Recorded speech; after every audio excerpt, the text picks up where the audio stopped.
Hello everyone, welcome back to our channel. जैसा कि हमारी क्लास चल रही थी, आज हम आपके साथ में एक न्यू सीरीज़ लेके आए हैं, एनसीईआरटी डेकोडिंग प्रो सीरीज़। देखिए, इस सीरीज़ में आपको कुछ इंपॉर्टेंट एक्स्ट्रा पॉइंट्स ऐसे होंगे जो आपके नीट में बहुत ही ज़्यादा हेल्पफुल होने वाले हैं। आप देखिए इन्हें कि एनसीईआरटी लाइन टू लाइन जो भी नोट्स होंगे आपको मिले जाएंगे यहाँ पे।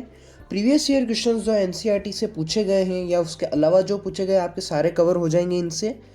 आज हम एनसीईआरटी इस सीरीज़ को इसलिए लेके आए हैं आपके साथ में क्योंकि लास्ट ईयर्स प्रीवियस ईयर्स में हम देख रहे हैं कि जितने भी बायोलॉजी से क्वेश्चंस बन रहे हैं, मैक्सिमम आप देख लो मुश्किल से 2 से 3 क्वेश्चंस होते हैं ऐसे जो एनसीईआरटी के अलावा या फिर थोड़ा सी उससे लेवल ऊपर जाता है। बाकी आपके जितने भी क्वेश्चंस होते हैं एनसीईआरटी से ही पूछे जाते हैं, एकदम ईजी पूछे जाते हैं। वो आज हम सारे कवर करेंगे, ठीक है। देखो, आज हम आपके साथ में क्लास 12th से स्टार्ट करने वाले हैं। क्लास 12th का आज हम आपके साथ में चैप्टर लेके आए हैं, माइक्रोब्स इन ह्यूमन वेलफेयर। देखो, इस सीरीज़ में हम क्या करेंगे, जैसे कि आज हम देखने वाले माइक्रोब्स इन ह्यूमन वेलफेयर, इसको हम एक ही लेक्चर में कवर करेंगे, ठीक है। वन शॉट में इसको हम कवर करेंगे। आप स्लाइड्स को अच्छे से समझना, सारे डायग्राम्स आपके लिए लाए हैं यहाँ पे। हैंड रिटन जो हमको रिक्वायरमेंट थी वो आपको यहाँ पे प्रोवाइड किया जाएगा। बाकी आप अच्छे से समझे लेक्चर को, अच्छे से इसके क्वेश्चंस लगाए, ठीक है। ये जो चैप्टर है बहुत ही ज़्यादा इजी चैप्टर है। कुछ फिक्स क्वेश्चंस बनते हैं यहाँ से जो प्रीवियस ईयर एम्स में भी पूछे गए या फिर कई बार बीएचयू का अगर हम मान के चले, या नीट, पीएमटी, आरपीएमटी यहाँ तो पूछे ही जाते हैं, ठीक है ना। तो आज हम इसको स्टार्ट करेंगे। देखो देखो माइक्रोब्स इन ह्यूमन वेलफेयर की हम बात करते हैं अगर, तो हमको इसमें क्या क्या देखना है, एक इसका ओवरव्यू हम ले लेते हैं, ठीक है। इसका ओवरव्यू हम ये ले लेते हैं कि हमको यहाँ पे क्या देखना है। एक हम देखेंगे microbes in house hold products, microbes in industrial products हमको देखना है। सीवेज ट्रीटमेंट के अंदर इनका क्या रोल रहता है वो देखेंगे। बायोगैस प्रोडक्शन में क्या रहता है, बायो कंट्रोल एजेंट के किस तौर पे ये माइक्रोब्स हेल्प करते हैं, और बायो फर्टिलाइजर्स के तौर पे कैसे ये हेल्प करते हैं, ठीक है। ये सब आज हम देखेंगे, ठीक है। देखो, एनसीईआरटी की जो क्लास 12th के आपके पेज नंबर 179 से 189 तक आज हम कवर करेंगे। ये चैप्टर इतना ही देर का है जितनी रिक्वायरमेंट है मैं आपके साथ में सारे लेके आया हूँ। एनसीईआरटी पे स्ट्रिक्ट रहना है हमको। सामने आप एनसीईआरटी खुली रखें और साथ का साथ देखते जाएं, ठीक है। तो स्टार्ट करते हैं हम। देखिए, कुछ बेसिक मैं आपको बात बता दूं पहले कि माइक्रोब्स क्या होते हैं। अगर इजी लैंग्वेज में हम बात करें, चलो, माइक्रोब्स ऐसे ऑर्गेनिज्म हैं जो बहुत ही ज़्यादा ये छोटे होते हैं, हमारे चारों ओर प्रेजेंट है और हम इनको नेक्ड आइज से नहीं देख पा रहे हैं, ठीक है ना। आपके हैंड्स पे भी माइक्रोब्स होते हैं, इन्वायरमेंट में है, कहीं आपके यूटेंसिल्स पड़े वहाँ पे माइक्रोब्स है, हर जगह पे माइक्रोब्स होते हैं। उन्हें हम नहीं देख पाते हैं नेक्ड आइज से, इतने ज़्यादा ये स्मॉल होते हैं, ठीक है। अब आ जाते हैं हम हमारी क्लास पे, ठीक है। देखो, एनसीईआरटी आपकी ये बोलती है कि microbes are the major component of biological system on this earth, ठीक है। अब बात करते हैं अर्थ के अंदर जो बायोलॉजिकल सिस्टम है, इनमें इनका बहुत ही ज़्यादा रोल रहता है, मेजर कंपोनेंट है बायोलॉजिकल सिस्टम के, ठीक है। देखो, microbes are present everywhere in soil, water, air, inside our bodies and that other animals and plants. हमारी बॉडी के अंदर भी बहुत सारे ऐसे माइक्रोब्स हैं जो एसेंशियल है बॉडी के लिए, वो भी प्रेजेंट होते हैं। सॉइल में प्रेजेंट होते हैं, पानी में है, हवा में है, सब जगह पे माइक्रोब्स प्रेजेंट हैं, ठीक है। अब एक बात यहाँ पे आती है कि they are present even at sites where no other life could possibly exist. Microbes वहाँ भी एग्जिस्ट करते हैं जहाँ पे कोई और ऑर्गेनिज्म नहीं रह सकता, वहाँ पे कोई लाइफ पॉसिबल नहीं है, पर वहाँ पे माइक्रोब्स प्रेजेंट हैं, ठीक है। थर्मल वेंट्स जो होते हैं, जहाँ का टेम्परेचर आप मान के चलो 100 डिग्री सेल्सियस बहुत ही ज़्यादा होता है, वहाँ पे भी माइक्रोब्स प्रेजेंट होते हैं। हाईली एसिडिक इन्वायरमेंट में भी माइक्रोब्स प्रेजेंट हैं, ठीक है। माइक्रोब्स है डाइवर्स, ठीक है, बहुत ही ज़्यादा इनकी मीन्स आप इससे डाइवर्सिटी होती है माइक्रोब्स की। Protozoa, bacteria, fungi, microscopic animals, virus, ठीक है। और प्रायंस जो होते हैं प्रोटीनेशियस इन्फेक्शियस एजेंट्स होते हैं। ये आप याद रखना, यहाँ से क्वेश्चन पूछा जाता है ना। प्रायंस जो होते हैं प्रोटीनेशियस इन्फेक्शियस एजेंट होते हैं, इसे याद रखना आप, यहाँ से क्वेश्चन बनता है, ठीक है। आगे हम देखते हैं कि microbes like bacteria and many fungi can be grow on nutritive media to form colonies, ठीक है। इनको हम लैब के अंदर भी इनकी ग्रोथ करा सकते हैं, ठीक है ना। ये जो है आपका कल्चर मीडियम जो होता है ना, आप सभी जानते होंगे कल्चर मीडियम, ये कल्चर मीडियम बताया गया है। यहाँ पे भी आपके माइक्रोब्स जो है इनकी ग्रोथ करा सकते हैं, ठीक है। ये सिंपल सा आपको यहाँ पे लाइन बता रखी है। आगे हम चलते हैं, नेक्स्ट स्लाइड पे क्या है कि some of microbes are shown here, ठीक है। यह कुछ यहाँ पे डायग्राम्स होंगे, आप इन्हें देखो। देखो ये जो फर्स्ट डायग्राम है आपके है बैक्टीरियोफेज वायरस का। ये वाला डायग्राम जो है बहुत ही ज़्यादा इंपॉर्टेंट है नीट लेवल की, अगर हम बात करते हैं यहाँ से क्वेश्चन बनने के चांस रहते हैं, ठीक है ना। एक एनसीईआरटी में भी आपका ये डायग्राम दे रखा है। इसमें क्या सिंपल सा याद रखना, यहाँ पे 2 डायमेंशन में दे रखा है, यहाँ पे 3D में ये डायग्राम दे रखा है। दोनों को हम कंपेयर कर लेते हैं। यहाँ पे इसका हेड बताया गया है बैक्टीरियोफेज वायरस का, ये कॉलर है बीच में, यहाँ पे टेल है, लॉन्ग टेल फाइबर्स होते हैं इनके, बेस प्लेट होती है, ठीक है ना। ये प्लेट होती है बेस प्लेट। यहाँ से आप ये देखिए कि नेक निकलता है, यहाँ के ऊपर आके हेड हो जाता है। नीचे जो है टेल्स होती है इनकी, ये देखो टेल फाइबर्स इनको बोला जाता है। ऐसा कुछ स्ट्रक्चर होता है इनका, किसका, बैक्टीरियोफेज वायरस का, ठीक है। तो इसे हम इरेज कर लेते हैं, आगे हम देखेंगे अभी। एनसीईआरटी पेज 180 पे ये डायग्राम दे रखा है, आप जाके चेक करना, ठीक है। नेक्स्ट आता है एडिनो वायरस। उसका कुछ स्ट्रक्चर इसी तरह से होता है। एडिनो वायरस का ये कुछ हेक्सागोन लाइक स्ट्रक्चर होता है, आप इसे याद रखना है। ऐसा कुछ स्ट्रक्चर होता है इसका एडिनो वायरस का। ये जो है रेस्पिरेटरी इन्फेक्शन कोज करता है ना, रेस्पिरेशन से जो भी रिलेटेड है वो एडिनो वायरस के, मतलब मीन्स आप ये समझ सकते हो ये उसके लिए रेस्पॉन्सिबल है, ठीक है, इस इन्फेक्शन के लिए, ठीक है। ये जो आता है दोनों डायग्राम्स आपके लिए बहुत ही ज़्यादा इंपॉर्टेंट हो जाते हैं नीट की बात करें हम अगर, है ना। कई बार ये पूछा गया है, ये डायग्राम तो बहुत ही ज़्यादा इंपॉर्टेंट है, इसे अच्छे से करके जाना है एनसीईआरटी का, ठीक है। एक आपका आता है टीएमवी। टीएमवी की अगर हम बात करते हैं ना, टीएमवी यहाँ से क्वेश्चन भी पूछे जाते हैं ना, सीधा डायग्राम दे दिया जाता है। तीनों डायग्राम आपके एनसीईआरटी में दे रखे हैं। ये डायग्राम भी आपको देखना होता है। टोबैको मोज़ेक वायरस, इसको अच्छे से करना, टोबैको मोज़ेक वायरस ध्यान रखना। एडिनो वायरस जो होता है वो इन्फेक्शन कोज करता है बैक्टीरियोफेज वायरस के 3 पार्ट से, हेड, कॉलर, टेल। नीचे जो होता है बेस प्लेट होती है, वहाँ से टेल फाइबर्स होते हैं, इसमें प्रोंग्स भी आते हैं, खूब सारे आते हैं, वो आगे हम डिटेल स्टडी करेंगे, ठीक है। टोबैको मोज़ेक वायरस, इसे याद रखना। आगे हम बात करते हैं एनसीईआरटी पेज 180 पे, ये तीनों चारों डायग्राम से आप जाके अभी चेक कर लेना, ठीक है। अब एक बात करते हैं जो एनसीईआरटी की बात करें हम अगर, क्या डायग्राम दे रखा है आपके एनसीईआरटी में, ये डायग्राम दे रखा है देखो, ठीक है, 180 पे। ये कुछ मैग्नीफिकेशन यहाँ बताए गए हैं 1500 एक्स पे, और ये है ना फ्लैजिला, और इसका स्ट्रक्चर बताया गया है। यहाँ पे ये देखो आप, ये डायग्राम बताया गया है आपके बैक्टीरियोफेज का, बैक्टीरियोफेज का ये डायग्राम बताया गया है। ये हमने देखा था हेक्सागन लाइक, ये कौन सा वायरस था, ये एडिनो वायरस इसे बोला जाता है, एडिनो वायरस था। और इसका डायग्राम भी मैंने आपको बताया था टीएमवी। इसका शेप बताया गया है रोड शेप्ड, है ना, ये याद रखना है, रोड शेप इसका होता है टोबैको मोज़ेक वायरस का, ठीक है। आगे हम चलते हैं, नेक्स्ट क्या लिखा गया है।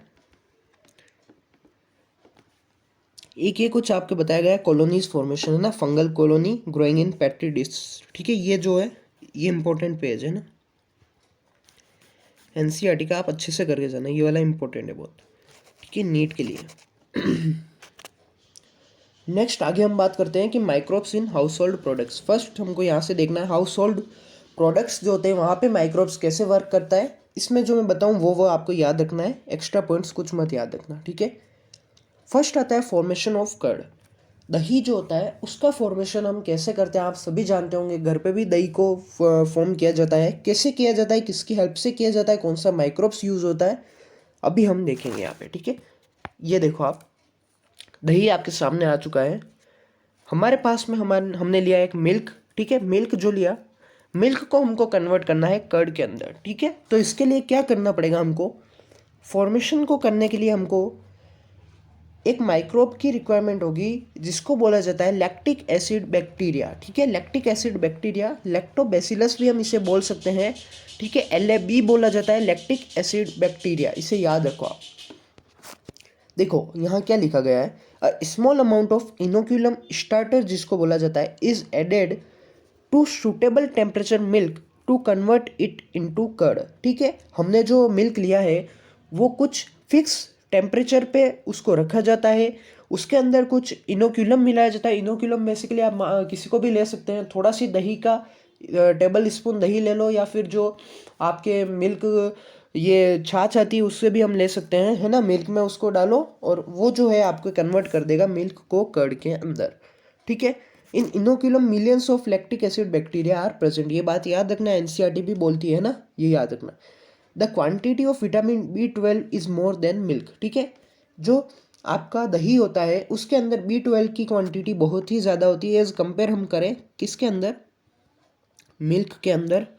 इसीलिए बोला जाता है B12 अगर कम हो जाता है तो आपको जो है कर्ड का बहुत ही ज़्यादा यूज़ करना होता है। ठीक है, आगे हम चलते हैं कि ड्यूरिंग ग्रोथ, ठीक है, अब ग्रोथ हो रही है तो लैक्टिक क्या मेन वहाँ पे फॉर्मेशन हो रहा है कि लैक्टिक एसिड बैक्टीरिया जो थे वो एसिड को प्रोड्यूस करते हैं, ठीक है, और वो कोएगुलेट हो जाते हैं और पार्शियली डाइजेस्ट कर देते हैं मिल्क प्रोटीन को। इतना सी फॉर्मेशन वहाँ पे होता है, ये प्रोसेस वहाँ पे चलता है और ये फॉर्मेशन हो जाता है। ठीक है, क्या हुआ यहाँ पे, जो लैब थे उन्होंने एसिड प्रोड्यूस किया जो कि कोएगुलेट हो गया और उन्होंने पार्शियली डाइजेस्ट कर दिया मिल्क प्रोटीन को। इसी तरह ये प्रोसेस चलता है। ठीक है, अब हम बात करते हैं ह्यूमन बॉडी की, तो स्टोमक के अंदर भी लैब बहुत ही ज़्यादा क्वांटिटी में प्रेजेंट होते हैं जो कि बहुत ही ज़्यादा बेनिफिशियल रोल होते हैं डिजीज़ चेकिंग माइक्रोब्स में, है ना, जो चेक करते हैं कोई अगर डिजीज़ कोजिंग माइक्रोब्स आ गया है, मीन्स कोई माइक्रोब अगर आपको डिजीज़ करने वाला है तो उन्हें चेक करना या उन्हें रिमूव करना उनका वर्क होता है जो हमारे स्टोमक में माइक्रोब्स प्रेजेंट होते हैं। ठीक है, अब बात करते हैं द डफ की। ठीक है, ये एनसीईआरटी में दे रखा है। ठीक है, used in making food, dosa और इडली, ये कुछ लेक्चर ही ऐसा है, आपको खाने पीने का ही सारा मिलेगा मैक्सिमम, है ना, तो अच्छे से देखो आप इसे। डोसा और इडली कैसे बनाया जाता है, वो भी बनाया जाता है बैक्टीरिया से। Puffed up appearance of dough is due to production of CO2 gas. आपने देखा होगा ये पफ लाइक कुछ होता है। चीज़ की अगर हम बात करें, चीज़ हो गया या फिर आप जो भी लेते हैं ना, ये एक मैं एग्जांपल बता रहा हूँ, जैसे खमन हो गया, ठीक है ना, तो इसमें कुछ पफ लाइक अपीयरेंस होता है। वो क्यों होता है, वो होता है CO2 की प्रेजेंस से, है ना, जो पफ्स होते हैं वो CO2 की प्रेजेंस से बनते हैं। ठीक है, ये देखिए आप, इडली है आपके सामने। अब बात करते हैं चीज़ की, यहाँ से क्वेश्चन बनता है ना चीज़ की। यहाँ पे आप देखो, cheese partially digested form of milk fat and casein. ठीक है ना, इसे ये क्या होता है, मिल्क फैट और उस कैसिन की जो है पार्शियली डाइजेस्टेड डिग्रेडेड फॉर्म होती है। ठीक है, दो टाइप्स की चीज़ होती है, राइपन्ड चीज़ होती है और अनराइपन्ड चीज़ होती है। ठीक है, रॉकफोर्ट चीज़, स्विस चीज़। ठीक है, राइपन्ड चीज़ होती है, रॉकफोर्ट चीज़ होती है, और ठीक है ना, और एक होती है स्विस चीज़। ठीक है, रॉकफोर्ट चीज़ जो होती है ये बनती है फंजाई से, पेनिसिलियम रॉकफोर्टी। स्विस चीज़ जो होती है ये बनती है बैक्टीरिया से, प्रोपियोनिबैक्टीरियम शर्मानी। ठीक है ना, प्रोपियोनिबैक्टीरियम शर्मानी। इन तीनों पॉइंट्स को आपको याद रखना है। यहाँ से क्वेश्चन कहाँ से पूछा जाता है कि रॉकफोर्ट चीज़ आपसे पूछा जाएगा किससे बनी है, फंजाई से या बैक्टीरिया से। फंजाई से बनी है। कौन सी फंजाई से बनी है, पेनिसिलियम रॉकफोर्टी फंजाई से ये बनती है रॉकफोर्ट चीज़।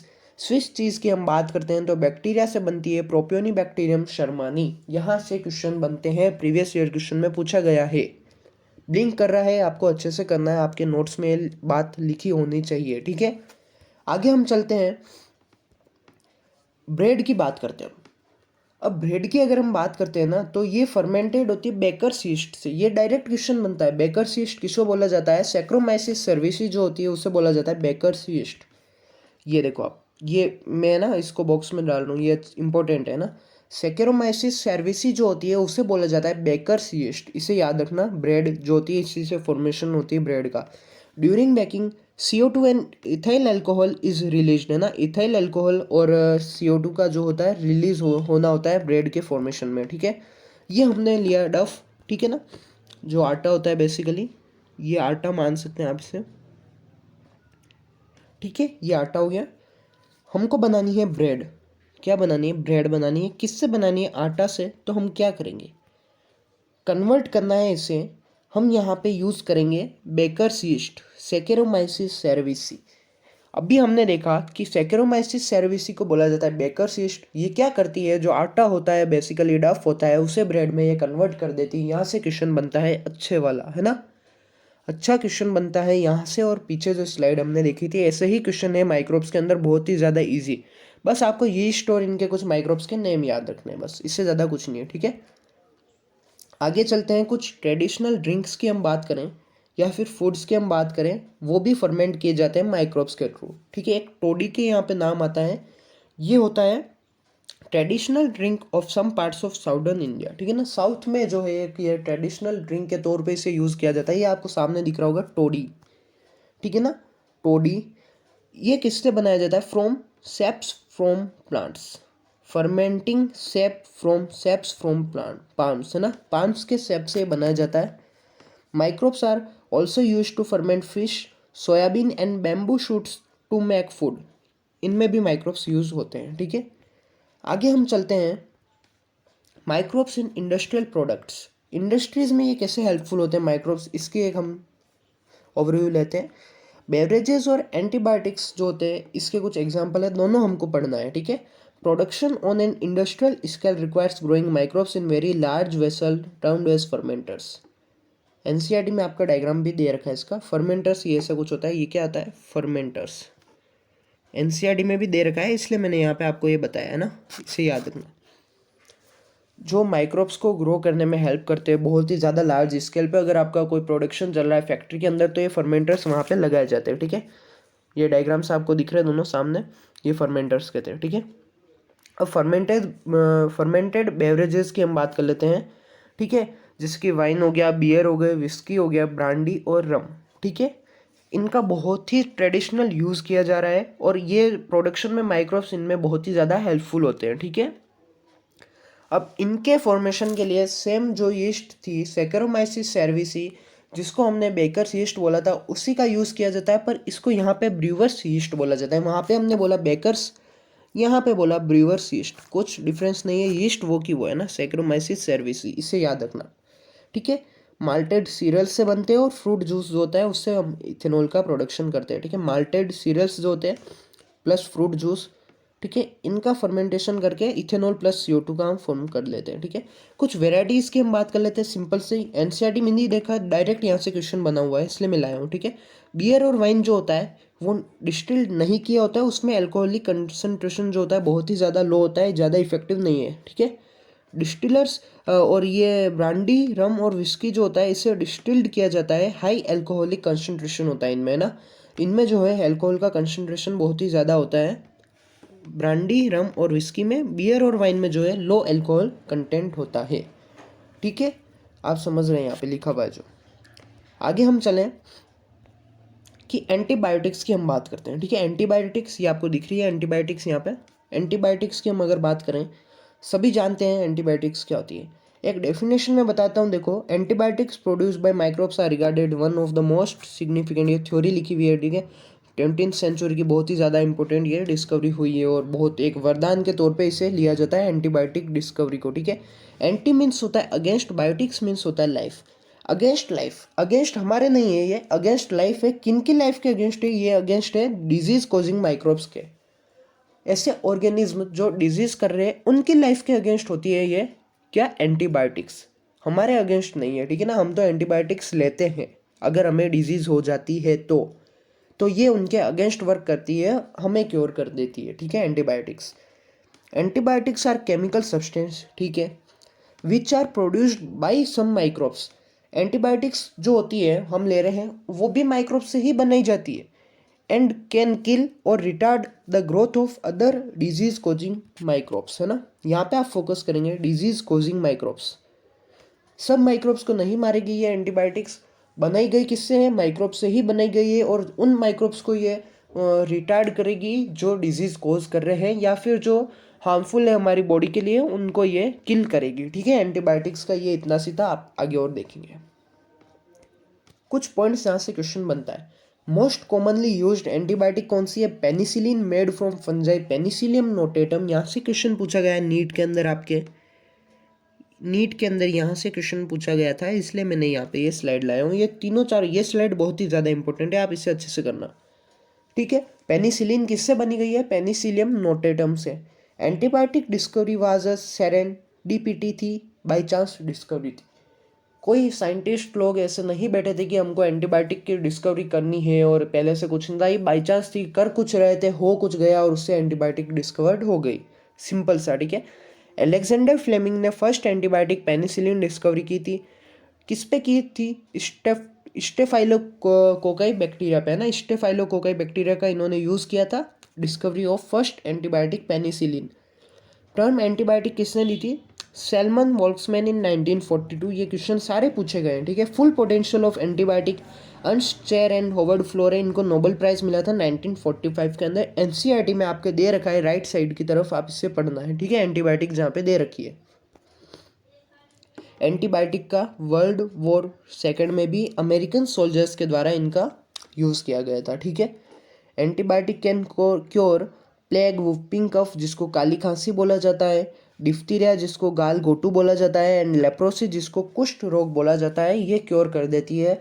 बहुत ही ज़्यादा डिजीज़ को क्योर करती है, पर एनसीईआरटी में दे रखा था इसलिए हमको यहाँ पे ये देखना ज़रूरी था। एनसीईआरटी हम डेकोड कर रहे हैं आज, इससे एक्स्ट्रा कुछ नहीं देखेंगे, ठीक है। नेक्स्ट आगे हम चलते हैं कि chemicals, enzyme and other bioactive molecules, ठीक है। यहाँ पे आपका आता है, देखो ये मोस्ट इंपॉर्टेंट है, यहाँ पे लिखा हुआ है माइक्रोब्स का कमर्शियल प्रोडक्शन में कुछ ऑर्गेनिक एसिड फॉर्मेशन में, अल्कोहल में या फिर एंजाइम्स के तौर पे भी इनका यूज़ किया जाता है। किन का फॉर्मेशन किया जाता है वो आज हम देखेंगे, ठीक है।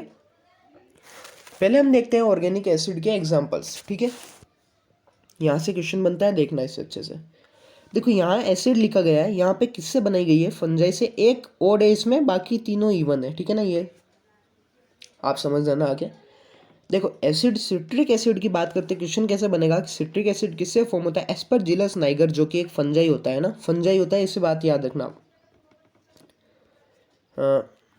एस्परजिलस नाइगर जो कि एक फंजाई है, ठीक है।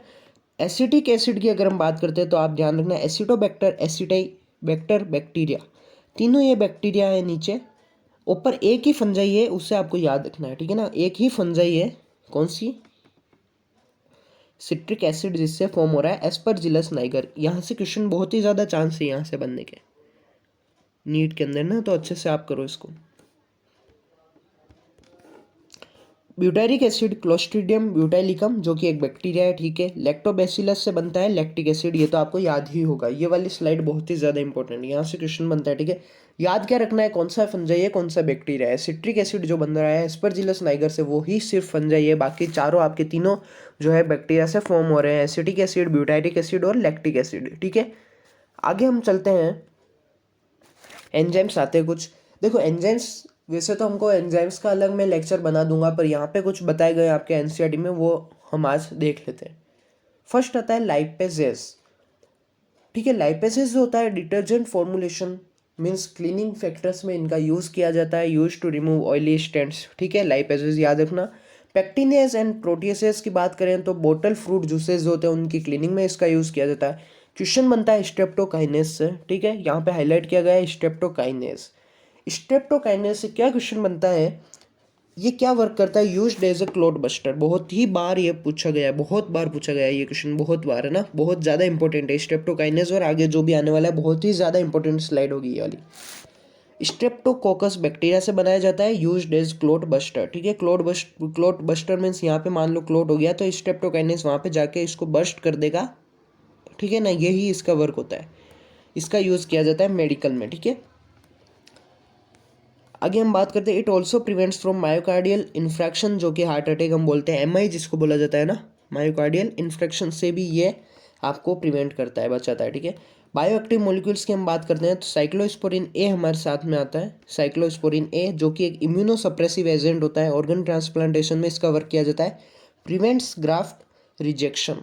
ऑर्गन ट्रांसप्लांट हमने किया, अगर बॉडी उसको रिजेक्ट कर लेगी, कोई ऑर्गन ट्रांसप्लांट किया और बॉडी ही उसको रिजेक्ट कर लेगी तो क्या मतलब रहेगा, उसकी डेथ हो जाएगी व्यक्ति की, जो भी ऑर्गन ट्रांसप्लांट किया कोई सक्सेस नहीं होगा।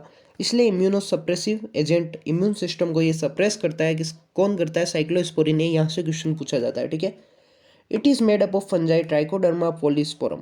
पॉलीस्पोरम, साइक्लोस्पोरिन, स्पोर स्पोर से आप याद रख सकते हैं ना, ये पूछे जाते हैं, रेड मार्क है जो भी बहुत ज़्यादा इंपॉर्टेंट है, ठीक है, प्रीवियस ईयर क्वेश्चन देख लेना आप। स्टेटिन की बात करें तो ब्लड कोलेस्ट्रॉल लोअरिंग एजेंट होता है, ठीक है, ब्लड कोलेस्ट्रॉल को ये लो करता है। ऑब्टेन फ्रॉम यीस्ट मोनस्कस परप्यूरस, यहाँ से क्वेश्चन बनता है मोनस्कस परप्यूरस से, ठीक है। ये देखिए आप, ये देखो अब क्लियर हो जाएगा आपको एकदम, मोनस्कस परप्यूरस से ये फॉर्म होता है, ब्लड कोलेस्ट्रॉल लोअरिंग एजेंट होता है। यहाँ पे ये तीनों इंपॉर्टेंट है, साइक्लोस्पोरिन, स्टेटिन और स्ट्रेप्टोकाइनेस, ठीक है, इन दोनों का भी याद रख लेना आप, बाकी ये ज़्यादा इंपॉर्टेंट है तीनों। चलें आगे, नेक्स्ट हम बात करते हैं माइक्रोब्स इन सीवेज ट्रीटमेंट, ठीक है। ये सीवेज प्लांट आपके सामने बताया गया है, क्या बताया गया, ये बताया गया है सीवेज प्लांट। जो क्वेश्चन पूछे जाते हैं सीधा हम उन्हीं का ओवरव्यू लेंगे, बाकी तो बहुत ही ज़्यादा लंबा लेक्चर हो जाता है ये, ठीक है। सीवेज प्लांट हम करते हैं, यहाँ पे क्वेश्चन बनता है मेजर कंपोनेंट ऑफ सीवेज जो होता है ह्यूमन एक्सक्रीटा होता है, ह्यूमन एक्सक्रीटा जो होता है उस वही सीवेज के अंदर अपना मैक्सिमम रोल दिखाता है, ठीक है। म्यूनिसिपल वेस्ट बैक कर लेता हूँ मैं, म्यूनिसिपल वेस्ट की हम बात करें तो municipal waste water also called as sewage, ठीक है। म्यूनिसिपल वेस्ट वाटर जो आ रहा है, ड्रेन आउट हो रहा है, उसे भी हम सीवेज बोलते हैं। Sewage is treated in STP, ये फुल फॉर्म याद रखना, सीवेज ट्रीटमेंट प्लांट। एसटीपी की फुल फॉर्म पूछी गई थी, करीब आप देख लो कि एआईपीएमटी जब 2011 में ये पूछा गया था एसटीपी की फुल फॉर्म, ठीक है ना। प्रीवियस ईयर क्वेश्चन आप चेक करना। ये दो आपके सामने हैंड रिटन कुछ नोट्स में लेके आया हूँ। यहाँ से आपको क्या याद रखना है, देखो मैं बता देता हूँ, आप समझ लेना इसको, जहाँ जैसे क्वेश्चन पूछता है। देखो प्राइमरी ट्रीटमेंट होता है इसमें, सेकेंडरी होता है और टर्सरी ट्रीटमेंट होता है। यहाँ से प्रोसेस है, ठीक है, ये वाला तो है प्रोसेस है, नीचे वाला ये पूरा क्वेश्चन ये पूछा जाएगा कि फिल्ट्रेशन हो रहा है, सेडिमेंटेशन हो रहा है, ठीक है। प्रोसेस दो हो रहे हैं यहाँ पे। प्राइमरी के अंदर प्राइमरी सेटलिंग टैंक होता है, पीछे डायग्राम में भी था। ग्रोथ ऑफ एरोबिक माइक्रोब्स, क्या एरेशन टैंक में क्या होता है, एरोबिक माइक्रोब्स होते हैं, ये याद रखना। एरेशन टैंक के अंदर एरोबिक माइक्रोब्स होते हैं।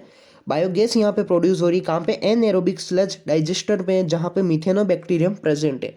एन एरोबिक स्लज डाइजेस्टर जो होता है वहाँ पे मिथेनोबैक्टीरियम की प्रेजेंस होती है और वहाँ पे बायोगैस प्रोड्यूस हो रही है। और बायोगैस प्रोडक्शन जो हो रहा है इसे हम रखेंगे सेकेंडरी ट्रीटमेंट के अंदर, ठीक है ना। सेकेंडरी स्लज, एक्टिवेटेड स्लज जो होता है उसे ही बोला जाता है सेकेंडरी स्लज, ठीक है। सेकेंडरी ट्रीटमेंट जो है वो बायोलॉजिकल प्रोसेस होता है एक, ठीक है ना, बायोलॉजिकल प्रोसेस होता है। प्राइमरी ट्रीटमेंट जो होता है फिजिकल प्रोसेस होता है और टर्सरी जो होता है फिजिको केमिकल प्रोसेस होता है, जिसमें अल्ट्रावायलेट रेज का भी यूज़ किया जाता है, ओजोन या फिर क्लोरीन का यूज़ किया जाता है। इससे ज़्यादा यहाँ से क्वेश्चन नहीं बनता है। क्या याद रखना है, प्राइमरी जो था फिजिकल प्रोसेस है, सेकेंडरी जो है बायोलॉजिकल है, और लास्ट वन जो टर्सरी प्रोसेस होता है फिजिको केमिकल प्रोसेस होता है वो, ठीक है। और एरेशन टैंक में एरोबिक माइक्रोब्स की ग्रोथ होती है। फ्लॉक्स कहाँ प्रेजेंट होते हैं, एरेशन टैंक में, यहाँ से क्वेश्चन बनता है, ठीक है। एक क्वेश्चन पूछा जाएगा आपको, फ्लॉक्स जो है किसको किसको इंक्लूड करके बोला गया है, बैक्टीरिया मास को प्लस फंगल एलिमेंट्स को बोला गया है फ्लॉक्स, है ना। ये लिखा गया आपके यहाँ पे, bacteria mass plus fungal elements, ठीक है। प्राइमरी इफ्लुएंट्स जो होते हैं, हमने जो ये इफ्लुएंट्स, ये देखिए आप, फिल्टर से सॉलिड वेस्ट आया, H2O की यहाँ पे ड्रेनेज हुई है प्राइमरी सेटलिंग टैंक के अंदर, ठीक है। तो यहाँ से क्वेश्चन पूछा गया था नीट के अंदर, फ्लॉक्स किस किस को इंक्लूड करके बोला गया है, बैक्टीरिया के मास को प्लस फंगल एलिमेंट्स को, ठीक है। यहाँ से आप स्लाइड्स में PDF से देख सकते हैं, ठीक है। आगे चलते हैं, रिवर एक्शन प्लान से क्वेश्चन बनता है यहाँ से। रिवर एक्शन प्लान से आपको क्या पूछा जाएगा नीट के अंदर, GAP की फुल फॉर्म पूछी गई थी, YAP की फुल फॉर्म आपको याद रखनी है। Ganga action plan GAP, Yamuna action plan YAP। इनकी इनिशिएट किन्होंने किया था, ministry of environment and forestry, ये भी याद रखना आप, है ना। GAP और YAP किन के द्वारा इनिशिएट किया गया, ministry of environment and forestry, ठीक है। इनका एम क्या था, एम इनका ये था, to save these major rivers of country from pollution, ठीक है ना, सिर्फ पॉल्यूशन से बचाना था। यमुना और गंगा को रिवर एक्शन प्लान इनके लिए स्टार्ट किए गए। नेक्स्ट आगे हम अगर बात करें तो microbes in production of biogas, यहाँ से क्वेश्चन देखो अच्छे खासे बन जाते हैं। यहाँ पे बायोगैस क्या है, मिक्सचर ऑफ गैस होता है, मेन कंपोनेंट होता है मीथेन, यहाँ से भी क्वेश्चन बन जाता है, मेन कंपोनेंट ऑफ बायोगैस, याद रखना, ठीक है। Produced by microbial activity and which may be used as fuel, ठीक है ना। सभी को पता है बायोगैस प्रोडक्शन होता है, उसका फ्यूल के तौर पे यूज़ किया जाता है, ठीक है। The type of gas produce, ये स्टेटमेंट बहुत ही ज़्यादा हेल्पफुल है ना, इंपॉर्टेंट है ये वाला, याद रखना कि कौन सी गैस प्रोड्यूस होगी वो किस चीज़ पे डिपेंड कर रहा है, वो डिपेंड करेगा आपने कौन से माइक्रोब्स यूज़ किए और कौन सा सबस्ट्रेट वो यूटिलाइज कर रहे हैं। NCERT की लाइनें हमको अच्छे से क्लियर होनी चाहिए। The type of gas produced depends upon the microbes and the organic substrate they use, ठीक है। सर्टेन बैक्टीरिया एनएरोबिकली या फिर सेल्यूलोजिकली मटेरियल्स पे जो ग्रोथ कर लेते हैं, produce large amount of methane along with CO2 and H2। अब यहाँ पे ये बताया गया है कि मीन्स हमारे पास में अगर सेल्यूलोजिक कुछ यूटेंसिल है, उस पर अगर एनएरोबिकली कोई मान के चलो आप बैक्टीरिया ग्रोथ कर रहा है तो वहाँ पे वो मीथेन प्रोड्यूस करेगा, ठीक है। मीथेन प्रोड्यूस करता है, CO2 carbon dioxide plus H2 gas वो रिलीज करता है, ठीक है। ये डायग्राम आप देखेंगे यहाँ पे, जो कि बायोगैस प्लांट का एक डायग्राम बताया गया है, इससे आपको अच्छे से समझ में आ जाएगा। ये देखो आप, स्लरी किसको बोला गया है, डंग प्लस वाटर को, जो कि ये आप देखो कि ये जो है ना, ये सैंड है। सैंड मीन्स आप ये देखो मिट्टी वाला लेवल ये है, ये नीचे पूरा ग्राउंड है, इसके ऊपर ये सैंड लेवल है, ठीक है। ये फ्लोटिंग कवर आप सामने देख सकते हैं, ये फ्लोट हो रहा है देखो, है ना, ये ऊपर नीचे मूव करता है। क्या होता है यहाँ पे, स्लरी हमने डाला, डंग प्लस वाटर, जो डंग जो होता है काऊ वेस्ट, हम मान के चलो एनिमल्स का जो वेस्ट होता है ना, डंग प्लस वाटर यहाँ से हमने इसमें किया, ये यहाँ से होके इस जो डाइजेस्टर है ये पूछा गया था 10 से 15 फीट डीप होता है डाइजेस्टर, ठीक है। यहाँ पे एनएरोबिक मिथेनोजेंस बैक्टीरिया प्रेजेंट होते हैं जो कि माइक्रोबियल एक्टिविटी शो करते हैं, ठीक है। अब यहाँ पे क्या प्रोसेस हो रहा है कि यहाँ से तो हमने डाल दिया ये स्लरी, सुनना, यहाँ पे इनकी एक्टिविटी ग्रोथ हुई, ये एक्टिविटी इन्होंने यहाँ पे की। जब ये फुल हो जाता है तो जो ये फ्लोटिंग कवर यहाँ पे है ये ऊपर की तरफ मूव कर जाता है, ये मूव करता है ऊपर की तरफ, तो यहाँ से गैस रिलीज हो जाती है जो कि गैस आउटलेट गोबर गैस प्लांट जिसको बोला गया है, वहाँ से ये गैस बाहर ले ली जाती है और एक्स्ट्रा स्लरी जो होती है उनका खाद के तौर पे यूज़ कर दिया जाता है, जिसे फर्टिलाइजर्स हम प्लांट्स में यूज़ करते हैं ना, फर्टिलाइजर्स, ये एक्स्ट्रा स्लरी ही होती है, इसका यूज़ किया जाता है ना। वैसे बहुत सारे होते हैं पर इनका भी यूज़ किया जाता है खाद के अंदर। बस ये याद रखना है कि फ्लोटिंग कवर होता है आपको 10 से 15 फीट डीप, डाइजेस्टर होता है, स्लरी किसको बुलाया गया है, डंग प्लस वाटर को, ठीक है। आगे हम चलते हैं। Technology of biogas production was developed in India mainly due to efforts of, ये दोनों याद रखना, KVIC और IARI की फुल फॉर्म पूछी गई थी, ठीक है। KVIC Khadi and Village Industries Commission, IARI Indian Agricultural Research Institute, इनके द्वारा जो है इनके मेनली इनके एफर्ट्स थे बायोगैस प्लांट प्रोडक्शन में इंडिया के अंदर, ठीक है, ये याद रखना। Microbes as bio control agent बहुत ही ज़्यादा इजी है। बायो कंट्रोल्स क्या होता है, बेसिकली बायोलॉजिकल मेथड्स हम यूज़ कर रहे हैं for controlling plant disease and paste. Plant disease को कंट्रोल करने के लिए बायोलॉजिकल मेथड्स का यूज़ करना ही बायो कंट्रोल कहलाता है, ठीक है ना, समझ रहे हैं आप। इंसेक्टिसाइड और पेस्टिसाइड जो होते हैं ये बहुत ही ज़्यादा हार्मफुल होते हैं ह्यूमन बॉडी के अंदर और एनिमल्स को भी ये हार्म पहुंचाते हैं, ठीक है। कुछ मेथड्स जो है हम देख लेते हैं आगे इस चार्ट के अंदर, बहुत ही ज़्यादा इंपॉर्टेंट हो जाता है ये नीट के लिए। देखो आप, देखो ये एनसीईआरटी में दे रखा है, इसको आपको मैं टेबल फॉर्म में लेके आया हूँ ताकि आपको रिमेंबर करने में बहुत ही ज़्यादा आसानी हो इसको, ठीक है। बायोलॉजिकल कंट्रोल मेथड्स इधर बताया गया है कि यूज्ड टू कंट्रोल, किनको कंट्रोल करने के लिए इनका यूज़ किया जाता है। एक हो गया लेडी बर्ड बीटल, फर्स्ट आता है हमारे पास में। एफिड्स को यूज़ किया कंट्रोल करने के लिए इनका यूज़ किया जाता है। ड्रैगन फ्लाइज का यूज़ किया जाता है। मॉस्किटोज को यूज़ कंट्रोल करने के लिए ये पूछा जाता है क्वेश्चन है ना। बेसिलस थुरिनजेनेसिस, बीटी कॉटन जैसे आप जानते हैं बैक्टीरिया, बटरफ्लाई कैटरपिलर, इनका यूज़ किया जाता है, इनको कंट्रोल करने के लिए यूज़ किया जाता है। ट्राइकोडर्मा फंगस होती है सेवरल प्लांट पैथोजेंस के लिए यूज़ की जाती है। बैक्यूलो वायरस NPV, यहाँ से क्वेश्चन बनता है। Nucleopolyhedrovirus, these are species specific, है ना, कि मान लो ये कोई हमारे पास में बाउल था, इसके अंदर स्पीसीज वो ही, ये NPV जो होता है स्पीसीज स्पेसिफिक का मतलब क्या हुआ, पर्टिकुलर स्पीसीज पे ही जाके ये अटैक करेगा ना। मान लो ये ए के लिए बना गया है तो ए पे ही ये अटैक करेगा, अगर वहाँ पे बी और सी भी प्रेजेंट है तो उनको कोई हार्म नहीं पहुँचाएगा। सिंपल सा मैंने एग्जाम्पल बता दिया है, ठीक है। आगे देखो, these are species specific and narrow spectrum होता है, ठीक है। चलो, इंसेक्ट और आर्थ्रोपोड्स को ये कंट्रोल करता है, ठीक है।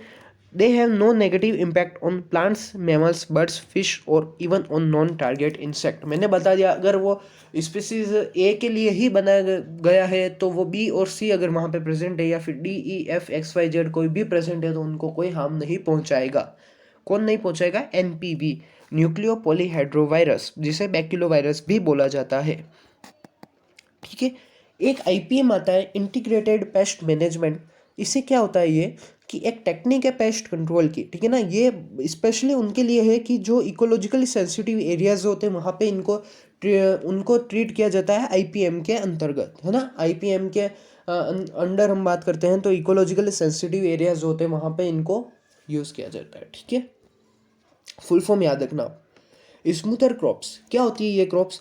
ये उस वैसी क्रॉप्स होती है जो अपने आसपास वीड्स को ग्रो नहीं होने देती है, जैसे कि बार्ले हो गया, राई हो गया, सोयाबीन हो गया, मैरीगोल्ड, सनफ्लावर और खूब सारे इसके एग्जाम्पल होते हैं।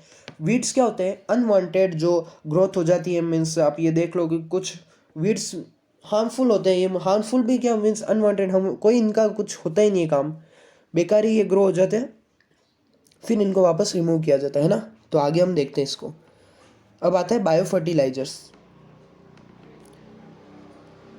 इंक्रीज, ये न्यूट्रिशनल क्वालिटी को इंक्रीज करते हैं, जैसे कि बैक्टीरिया, फंजाई, साइनोबैक्टीरिया हो गया, ठीक है। और ये main source of bio fertilizers in organic farming में बायो फर्टिलाइजर्स का यूज़ किया जाता है, ठीक है ना, इसे याद रखना। ये देखो आप यहाँ पे, ये जो स्लाइड है बहुत ज़्यादा इंपॉर्टेंट है कि बैक्टीरिया, अगर हम बात करें राइजोबियम की बात करते हैं, बैक्टीरिया प्लस लेग्यूमिनस प्लांट आपके हो रहा है नाइट्रोजन फिक्सेशन कर रहे हैं, जैसे एजोस्पाइरिलम हो गया, एजोटोबैक्टर हो गया। ये फ्री लिविंग होते हैं, सॉइल के अंदर प्रेजेंट होते हैं, ठीक है। नाइट्रोजन कंटेंट को ये इंक्रीज कर देते हैं और नाइट्रोजन फिक्सेशन में हेल्प करते हैं, ठीक है, बैक्टीरिया। फंजाई की बात करते हैं तो fungi plus roots of higher plants को क्या बोला जाता है? माइकोराइजा। माइको जो है फंजाई के लिए बोला गया है, राइजा जो है रूट्स के लिए बोला गया है। सिम्बायोटिक एसोसिएशन होता है इनका। ग्लोमस होता है एक जीनस होता है जो एंडोमाइकोराइजा होता है। एनसीईआरटी में पूछा गया आपका ग्लोमस के बारे में, प्रीवियस ईयर क्वेश्चन में ग्लोमस के बारे में पूछा गया है, अच्छे से याद रखना है, ठीक है। साइनोबैक्टीरिया की हम बात करते हैं अगर, तो ये ऑटोट्रोफिक होते हैं, नाइट्रोजन फिक्सेशन में हेल्प करते हैं, ठीक है। नोस्टोक, एनाविनोन एंड ओसिलेटोरिया, ठीक है, ये फर्टिलिटी को इंक्रीज कर देते हैं। आगे हम बात करते हैं फ्रेंकिया की, ठीक है। नॉन लेग्यूम प्लांट्स में होता है फ्रेंकिया, उससे एसोसिएटेड है। सिम्बायोटिक एसोसिएशन है, कैजुरिना एनलस हो गया फ्रेंकिया के एग्जाम्पल, ठीक है। तो आज की क्लास को यहीं एंड करते हैं। ये आपका पूरा माइक्रोब्स का एक ओवरव्यू था। एनसीईआरटी डेकोड हमने पूरी कर ली, एक भी लाइन आपकी मिस नहीं हुई है इस लेक्चर में। ज़्यादा बड़ा नहीं हुआ है लेक्चर, छोटा चैप्टर था इसलिए, है ना। और आपको होप करता हूँ अच्छे से समझ में आ गया होगा। एक ओपिनियन आपसे लेनी थी कि प्रीवियस ईयर क्वेश्चन के बारे में, कि चैप्टर के बाद में आपको प्रीवियस ईयर क्वेश्चन करने कंप्लीट, या फिर बीच में टॉपिक वाइज करने हैं, या फिर एक साथ आपको ईयर वाइज करने की। 2010 का हमने आज सोल्व कर लिया, कल 2011 का कर लेंगे, ऐसा कर लेंगे। तो इनके बारे में आप ओवरव्यू देखना, नीचे कमेंट में देना। चैनल को पे अगर नए हैं तो आप चैनल को सब्सक्राइब करना ना भूलें। वीडियो अच्छी लगी हो तो लाइक करें, कमेंट करें और शेयर करना ना भूलें, ठीक है।